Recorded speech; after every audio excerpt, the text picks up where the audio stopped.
Hello everyone, Totally T-Mac, Tony McEwing here with more news you can use. If you enjoy a big, thick, juicy steak or hamburger, and a lot of people do, you could be putting yourself at much greater risk for becoming diabetic.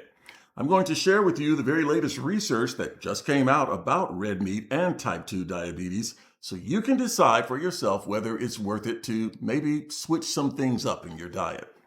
So I'm just going to put it out there. This new study was done by researchers at Harvard University, and it suggests that eating just 2 servings of red meat a week, just 2, increases your risk of developing type 2 diabetes later in life. And furthermore, the more red meat you consume, the greater that risk. Now, this new study was just published in the American Journal of Clinical Nutrition, but here's the thing. Red meat has long been associated with type 2 diabetes worldwide, but researchers say the evidence is becoming even more convincing and more refined.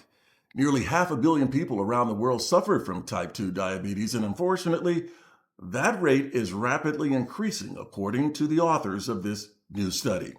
Stemming that tide is going to be vital because we know type 2 diabetes is a major risk factor in cardiovascular and kidney disease, as well as cancer and even dementia.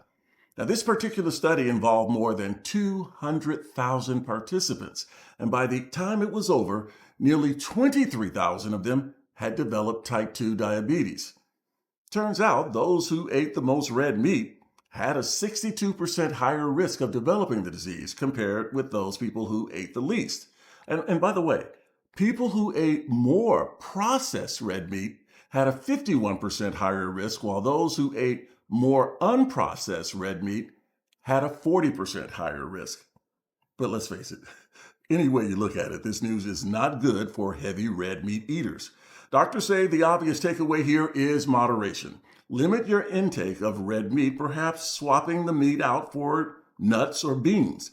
Just doing that, researchers say, reduces your risk of developing diabetes by 30%. So what do you think? What do you think about this new study? Is it going to affect in any way your dietary habits? Feel free to leave a comment in the section below, and don't forget to subscribe and click that notification bell. Also, like and share the channel with others. And as always, have an absolutely wonderful day, and I'll see you next time on Totally T-Mac with more news you can use.